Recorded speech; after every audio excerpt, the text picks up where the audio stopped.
स्वागत है आपका हमारे चैनल पे। आज का जो टॉपिक हमारा मल्टीप्लिकेशन। आज मैं शॉर्ट से कुछ ही सेकंड में आपको मल्टीप्लाई करना बताऊंगी। काफ़ी लोगों ने मेरे चैनल को सब्सक्राइब किया तो मैंने थैंक्स बोलना चाहूँगी। थैंक यू सो मच मेरे चैनल को सब्सक्राइब करने के लिए, मेरा सपोर्ट करने के लिए। अगर आप ऐसे ही मेरा सपोर्ट करते रहोगे तो मैं और भी अच्छी अच्छी वीडियोज़ आपके लिए लेके आऊँगी। और अभी तक जो मेरी वीडियोज़ को देख रहे हैं और मेरे चैनल को सब्सक्राइब नहीं किया है, उनसे रिक्वेस्ट है मेरे चैनल को प्लीज़ सब्सक्राइब कीजिए, क्योंकि आपको पता है आपका सपोर्ट मेरे लिए कितना ज़्यादा ज़रूरी है। तो चलिए ठीक है, मैं अपने टॉपिक पे आती हूँ मल्टीप्लिकेशन पे। मैं कुछ टाइप्स लेके आई हूँ। मैं पर्टिकुलर डिजिट्स के लिए आपके लिए मल्टीप्लिकेशन की कुछ ट्रिक्स लेके आई हूँ, जिससे कि आप अगर ऐसी डिजिट्स आती हैं मल्टीप्लाई करने के लिए तो आप बहुत ही आसान तरीके से मल्टीप्लाई कर सकते हो। तो चलिए ठीक है, सबसे पहला टाइप ये है कि अगर आप किसी भी डिजिट का मल्टीप्लाई 5 से करोगे तो कैसे करोगे। तो स्टेप पहला ये है कि उसको 2 से पहले डिवाइड करोगे, डिवाइड बाई 2 और मल्टीप्लाई बाई 10। तो मैं आपको बता दूं इस क्वेश्चन को कैसे आपको करना है। मान लीजिए यहाँ पे कोई क्वेश्चन है आपके सामने, मैं क्वेश्चन लेके आती हूँ। यहाँ पे आपके सामने क्वेश्चन है 16 × 5। तो अब आपको इतना ज़्यादा टाइम लेने की ज़रूरत नहीं। आपको क्या करना है, जो पहले डिजिट है जिससे मल्टीप्लाई करना उसको पहले डिवाइड बाई 2 करिए, 2 से डिवाइड कर दीजिए इसको, तो आपका क्या आ जाएगा 8। और 8 के आगे मल्टीप्लाई बाई 10 यानी कि 80, ये आपका आ गया। तो मतलब ये मुझे आप 5 से मल्टीप्लाई करोगे 6 का फिर 1 का, तो उससे तो आसान ही तरीका है ये।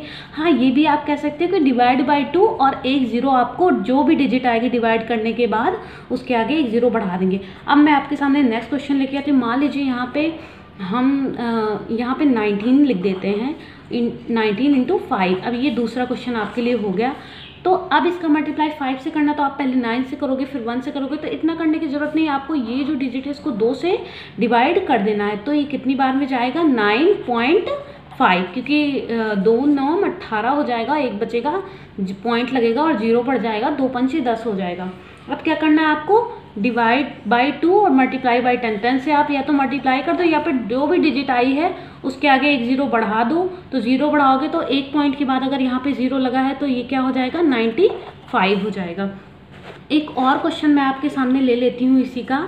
मान लीजिए कोई क्वेश्चन आपके सामने मैं ले रही हूँ, यहाँ पे ले लेते हैं हम 28 × 5। अब आपको इसका मल्टीप्लाई करना है तो आपको क्या करना है, 28 को डिवाइड बाई 2 कर देना है। 2 1 कम 2, 2 6 8, 14 आ गया, उसके आगे एक 0 बढ़ा देना, क्योंकि मल्टीप्लाइड बाई 10 है। या तो 10 से मल्टीप्लाई कीजिए या फिर एक 0 बढ़ा दीजिए। आपको पता है कि 10 100 1000 से अगर मल्टीप्लाई करेंगे जितने 0 होते हैं उतने ही आगे डिजिट्स में बढ़ा देते हैं, तो आपको 140 हो गया। तो ये तो आसान ट्रिक हो गई आपके लिए। अब अगर बात करते हैं टाइप 2 की, कि कैसे टाइप 2 वाले क्वेश्चन कैसे किए जाएंगे, तो मैं आपके लिए टाइप 2 के क्वेश्चंस भी लेके आई हूँ। यहाँ पे देखिए, मान लीजिए अगर किसी भी डिजिट का मल्टीप्लाई 25 से करना है तो आप क्या करोगे, स्टेप 1 है कि डिवाइड बाई 4, वैसे ही करना, उसमें 2 था इसमें 4 से। और स्टेप 2 क्या है, मल्टीप्लाइड बाई 100, उसमें 10 से करते थे, इसमें 100 से करते हैं, या फिर 2 0 आप डिजिट के आगे बढ़ा सकते हैं। अब मान लीजिए आपके सामने कोई क्वेश्चन मैं ला के रख देती हूँ यहाँ पे 24 × 25। तो अब आप इसका मल्टीप्लाई एक एक बार करोगे तो बहुत ही आसान तरीका। आपको क्या करना है, डिवाइड बाई 4 6 बार हो जाएगा और मल्टीप्लाइड बाई 100, या फिर 2 0 आप इसके आगे बढ़ा दोगे, बस आपका आंसर निकल के आ जाएगा। अब चलिए यहाँ पे एक और क्वेश्चन मैं आपके सामने ले लेती हूँ, थोड़ी बड़ी डिजिट का क्वेश्चन आपके सामने ले लेती हूँ। यहाँ पे मान लीजिए 128 हो गया × 25 हो गया। अब आप इसका मल्टीप्लाई कैसे करोगे, काफ़ी टाइम हो जाएगा। देखिए मैं आपको क्वेश्चन बताते हुए चल रही हूँ तब ज़्यादा टाइम लग रहा है, अगर आप खुद से करोगे तो इतना टाइम बिल्कुल ही नहीं लगेगा।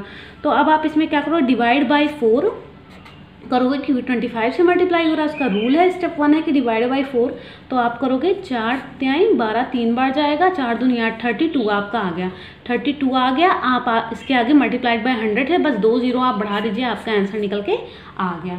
तो ये तो उनके लिए हो गया। चलिए ठीक है, मैं एक और क्वेश्चन आपके लिए ले लेती हूँ। मान लीजिए यहाँ पे मल्टीप्लाई हो रहा है 120 × 25। अब इसका मल्टीप्लाई आपको करना है तो डिवाइड बाई 4, यानी इसको करेंगे 4 3 12 हो गया, 30 आ गया, और मल्टीप्लाइड बाई 100 या फिर 2 0 आगे बढ़ा देंगे, क्योंकि 100 से मल्टीप्लाई करोगे तो 2 ही 0 बढ़ेंगे, बाकी डिजिट में कोई भी चेंज नहीं आएगा। तो ये आपका आ गया।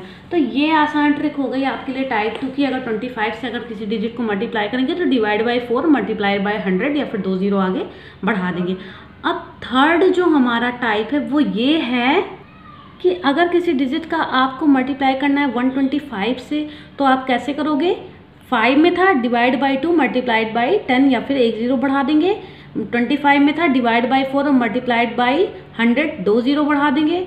और अगर 125 से अगर किसी डिजिट को मल्टीप्लाई करना हो, कितनी भी बड़ी हो, तो डिवाइड बाई 8 मल्टीप्लाइड बाई 1000। अब आपको पता है अगर आप मल्टीप्लाई करोगे 125 का, तो वो 8 से जो अगर किसी डिजिट को डिवाइड कर रहे हो तो उससे तो आसान ही होगा। मतलब जो 8 से आप डिवाइड करोगे उस 125 के मल्टीप्लिकेशन से तो आसान ही होगा ना, टाइम तो बचेगा ही ना आपका। तो देखिए कॉम्पिटिटिव एग्जाम में आपके पास इतना टाइम नहीं होता कि आप बैठ के किसी चीज़ का मल्टीप्लाई करोगे आंसर निकालोगे। आप इतना करोगे तो फिर आप सिर्फ मैथ ही करते रह जाओगे, बाकी सब सब्जेक्ट आपके रह जाएंगे। तो आपको ना किसी तरीके से ट्रिक्स तैयार करके आपको आपकी अपनी कैलकुलेशन अच्छी बनानी ही होगी, तभी आप कोई एग्ज़ाम क्वालिफाई कर पाओगे, वरना आप करते रह जाओगे, बस मैथ ही करते रह जाओगे, बाकी कुछ नहीं हो पाएगा। तो चलिए ठीक है, मैं अपने नेक्स्ट टाइप पे आती हूँ कि मल्टीप्लाइड बाई 125 हो तो divide by 8 and multiplied by 1000। तो इसमें क्वेश्चंस देख लेते हैं कैसे करते हैं। मान लीजिए यहाँ पे एक क्वेश्चन है आपके सामने, मैं देखिए लिख रही हूँ खुद ही आपके सामने, 1624 इंटू 125। अब भाई इतना बड़ा मल्टीप्लाई आप कैसे करोगे? तो आपको कुछ नहीं करना, डिवाइड बाई 8 करना है। 8 दूनी 16 हो गया, 8 या 24 हो गया, बीच में एक जीरो लगेगा, डायरेक्ट दो डिजिट का मल्टीप्लाई डिवाइड हो रहा है। उसके बाद 203 और मल्टीप्लाइड बाई 1000, या फिर 3 जीरो आप इसके आगे बढ़ा दीजिए, क्योंकि मल्टीप्लाई करोगे तो ऑलरेडी 3 जीरो ही बढ़ेंगे, बाकी डिजिट सेम रहेगी। तो ये आपका देखिए कितनी आसान तरीके से मल्टीप्लाई हो गया। वो तो मैं आपको बताते हुए चल रही, इसलिए मुझे थोड़ा सा टाइम लग रहा है, अगर आप खुद करोगे तो इतना ज़्यादा टाइम नहीं लगेगा। अब मैं आपके सामने एक और डिजिट ले लेती हूँ। मान लीजिए आपके सामने मैंने ले लिया 54 इंटू 125। अब आप इसको बैठ के मल्टीप्लाई नहीं करोगे, आप क्या करोगे? डिवाइड बाई 8, जो भी डिजिट से मल्टीप्लाई करना है, डिवाइड बाई 8, 8 6 जा 48, 54 माइनस 48 कितना हो जाएगा आपका? 6 हो जाएगा। तो 8 8 जा 64, तो आपका 6.8 आ गया। अब मल्टीप्लाइड बाई 1000 कर दो, या फिर 3 जीरो आप आगे बढ़ा दो, और ये जो पॉइंट है अब यहाँ पे लग जाएगा। तो मतलब यहाँ से हटके यहाँ पे लग गया, तो आपका यहाँ पे क्या आ जाएगा? 6800, मतलब 6800 आपका आ गया। तो देखिए कितना आसान तरीका है। आपको मैं एक क्वेश्चन और करके दिखाई दे रही हूँ, तो आपको क्लियर हो जाएगा कि ये क्वेश्चन कैसे करने हैं। मान लीजिए यहाँ पे एक और डिजिट मैं आपके सामने ले लेती हूँ कि 18 इंटू 125। अब आप इसको क्या करोगे? डिवाइड बाई 8, 8 2 जा 16.25, क्योंकि आप 8 से अगर 18 को मल्टीप्लाई करोगे तो आपका आएगा 2.25, और मल्टीप्लाइड बाई 1000, या फिर 3 जीरो आगे बढ़ा दीजिए। अब यहाँ पे मैंने आपको बताया था कि यहाँ पे 2 डिजिट के बाद पॉइंट लगा है, तो 2 जीरो के बाद पॉइंट लगाइए और ये हटा दीजिए। तो आपका आंसर कितना आ जाएगा? यहाँ पे आपका आंसर यहाँ पे निकल के आएगा 2250। ये आ गया आपका मल्टीप्लाई। तो देखिए कितना आसान ही तरीका था आपको क्वेश्चन मल्टीप्लिकेशन करने का। अब मैं जो आपके पास टाइप 4 लेके आई हूँ, वो स्पेशली वो उस डिजिट के लिए है जो कि किसी भी डिजिट को अगर हम 11 से मल्टीप्लाई करेंगे तो फिर कितना आएगा। मतलब उसके लिए मैं एक ट्रिक लेके आई हूँ। कोई भी डिजिट हो, अगर आप उसको 11 से मल्टीप्लाई करोगे तो कितने आसान तरीके से कर सकते हो, वो मैं आपके लिए लेके आई हूँ। देखिए बहुत ही आसान तरीका मैं बताऊंगी आपको। सामने सबसे पहले मैं एक क्वेश्चन करने जा रही हूँ, आप उस पर ध्यान दीजिएगा। मान लीजिए यहाँ पे 44 है, ठीक है। अब आपको 11 से इसका मल्टीप्लाई करना है, तो आप बैठ जाओगे मल्टीप्लाई करने, आपको काफ़ी टाइम चला जाएगा। आपको क्या करना है, ये जो 2 डिजिट हैं इनको डायरेक्ट ऐसे उतार लेना है, बीच में थोड़ी सी जगह कर देनी है। उसके बाद क्या करना है, इन दोनों को, जो डिजिट जिससे मल्टीप्लाई करें उन दोनों को ऐड करके लिख लेना है। यहाँ पे कितना आ जाएगा? 8 आ जाएगा। ये आपका 44 इंटू 11 का मल्टीप्लिकेशन आ गया। अब चलिए एक और डिजिट मैं आपके सामने ले लेती हूँ, 33 ले लेती हूँ, सेम डिजिट, ताकि आपको क्लियर हो जाए। मल्टीप्लाइड बाई 11, आपको क्या करना है, इन दोनों को एज इट इज़ उतार लेना है, इन दोनों को बीच में थोड़ी जगह कर देनी है और इन दोनों को ऐड कर लेना है। तो कितना हो जाएगा? 6 हो जाएगा। तो ये हो गया आपका मल्टीप्लाई।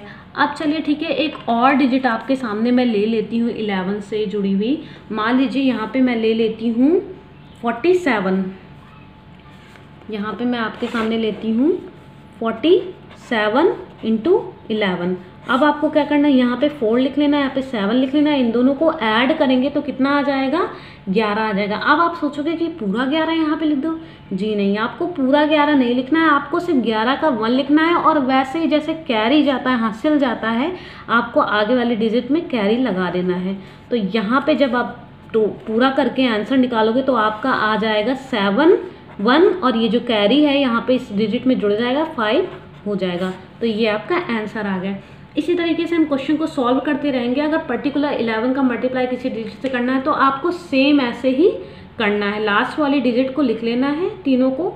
उसके बाद मतलब 2 डिजिट का मल्टीप्लाई ये हो गया। पर्टिकुलर डिजिट्स के लिए मैं आपको मल्टीप्लाई बता रही हूँ। वैसे मल्टीप्लाई करने की बहुत सारी ट्रिक्स हैं, मैं नेक्स्ट वीडियो में कोशिश करूँगी कि मैं वो भी आपको बता दूँ। बट पर्टिकुलर आपका 11 5 25 125 से अगर मल्टीप्लाई करना है तो आप इन ट्रिक्स को अपना सकते हो और क्वेश्चन को सॉल्व कर सकते हो।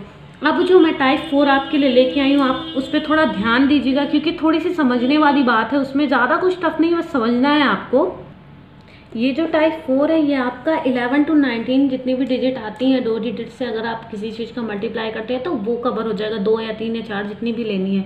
आपको क्या करना है, सिर्फ इतना काम करना है जितना मैं किए दे रही हूँ। जैसे मान लीजिए यहाँ पे एक क्वेश्चन है 34 × 12, तो आपको इसमें क्या करना है, जो 12 है तो 12 का 2 तो आपको रखना है। उसके बाद क्योंकि 11 to 19 के बीच में जो डिजिट आती हैं उन्हीं की मैं बात कर रही हूँ, उससे ज़्यादा की नहीं, इसीलिए मैंने 12 लिया है क्योंकि 11 to 19 के बीच में आती है। तो आपको जो 1 है इसको हटा देना है, यहाँ पे एक 0 लगा देना है उसकी जगह पे। आपको सबसे पहले क्या करना है, 4 का मल्टीप्लाई 2 में करना है, 4 दूनी 8 हो गया, ठीक है। फिर उसके बाद क्या करना है, 2 का मल्टीप्लाई 3 में करना है, 3 दूनी 6 हो गया। उसके बाद 6 आने के बाद जो आगे वाली डिजिट है, 3 के आगे 4 है, उसको जितना मल्टीप्लाई करने के बाद आया है उसमें ऐड कर देंगे। यानी 3 दूनी 6 प्लस 4 कितना हो गया, 10 हो गया आपका। 10 का आपको यहाँ पे क्या करना है, 0 लिखना है, पूरा 10 उठा के नहीं लिख देना है, आपको वही कैरी वाला काम करना है। भाई कैरी वाला को तो लेते रहो जितना भी शॉर्ट ट्रिक हो। उसके बाद यहाँ पे 10 का 0 हो गया और यहाँ पे क्या आ गया, 1। कैसे 10 आया, आपको पता है कि 3 दूनी 6, 6 में जो 3 के आगे वाली डिजिट है जो भी रहेगी, 4 रहे 5 है 6 रहे, वही ऐड कर देंगे। तो यहाँ पे 4 है, ऐड कर दिया, 10 आ गया, 10 का 0 लिखा, कैरी 1 आया, उसको यहाँ पे लिख लिया। अब 2 का मल्टीप्लाई 0 में आप करोगे तो आपका कितना आएगा, 2 शून्य शून्य। उसके बाद आगे वाली जो डिजिट रहती है उसको ऐड करते हैं तो +3, 0 + 3 कितना हो गया, 3 हो गया। उसके बाद यहाँ पे कैरी ऑलरेडी है तो कितना हो गया, 3 + 1 4 हो गया। तो आपका ये देखिए आंसर यहाँ पे निकल के आ गया। अब चलिए एक डिजिट मैं और आपके सामने ले लेती हूँ, 14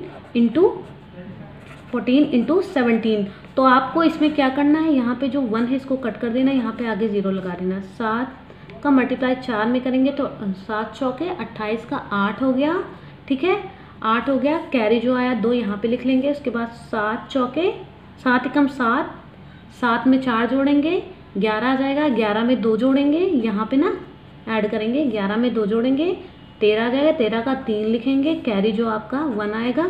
7 का 0 में मल्टीप्लाई करेंगे, उसके बाद 1 ऐड कर लेंगे, 7 0 0 हो जाएगा। उसके बाद +1 कर लेंगे। उसके बाद यहाँ पे ऑलरेडी एक कैरी भी है, उसको भी ऐड कर लेंगे, यहाँ पे इतना आ जाएगा, 238 आपका निकल के आ जाएगा।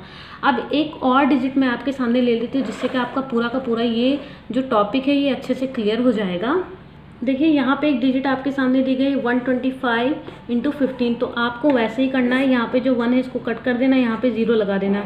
5 का मल्टीप्लाई करेंगे, 5 4 जा 20 का 0, कैरी 2 यहाँ पे आ गया। 5 का मल्टीप्लाई 2 में करेंगे, 10 आ जाएगा, +4 करेंगे 14 आ जाएगा, यहाँ पे 2 पहले से 16 हो जाएगा, +2। 5 दूनी 10, 10 4 14, 14 2 कितना हो जाएगा आपका 16, 16 का 6 लिखेंगे, कैरी यहाँ पे पहले से फिर से लिख लेंगे। उसके बाद 5 का मल्टीप्लाई 1 में करेंगे, 5 एकम 5 और आगे वाली डिजिट को ऐड कर लेंगे, 6 7 हो गया, 7 में 1 जोड़ेंगे 8 हो जाएगा। उसके बाद 5 का × 0 में करेंगे, 5 शून्य शून्य +1 हो जाएगा, कितना हो जाएगा यहाँ पे, कितना हो जाएगा 1 हो जाएगा। तो ये देखिए आपका मल्टीप्लाई निकल के आ गया। इसी तरीके से एक और डिजिट मैं आपके सामने ले लेती हूँ, मान लीजिए यहाँ पे ले लेती हूँ 141 × 12। तो देखिए इसको मल्टीप्लाई करने का बहुत आसान तरीका, मैं इसको उसी तरीके से लिखती हूँ तो आपको ज़्यादा कन्फ्यूज़न नहीं होगी। यहाँ पे 12, ठीक है। अब इसका मल्टीप्लाई करना है तो आप पहले 2 का मल्टीप्लाई 1 में कीजिए, यहाँ पे 2 1 जा 2 हो जाएगा यहाँ पे। उसके बाद 2 का मल्टीप्लाई इसमें कीजिए, 2 चौके 8 प्लस 1 9 हो जाएगा। यहाँ पे देखिए ये हटा के यहाँ पे 0 में कर दे रही हूँ, आप कंफ्यूज नहीं होइएगा। फिर 2 का मल्टीप्लाई 1 में कीजिए, 2 एकम 2 और उसके बाद प्लस 4 कितना हो जाएगा, 4 2 6 हो जाएगा। उसके बाद 2 का मल्टीप्लाई 2 शून्यम शून्य, मतलब 0 से मल्टीप्लाई करेंगे 0 ही आएगा, प्लस 1 कितना हो जाएगा 1। तो देखिए यहाँ पे ये मल्टीप्लाई करके आपका आंसर निकल के आ गया। तो इसी तरीके से मतलब कुछ पर्टिकुलर डिजिट्स के लिए मल्टीप्लिकेशन था जो मैंने आपको बता दिया। नेक्स्ट वीडियो में मैं आपको और ज़्यादा कवर करने की कोशिश करूँगी कि कैसे बाकी सब डिजिट्स का मल्टीप्लाई करते हैं।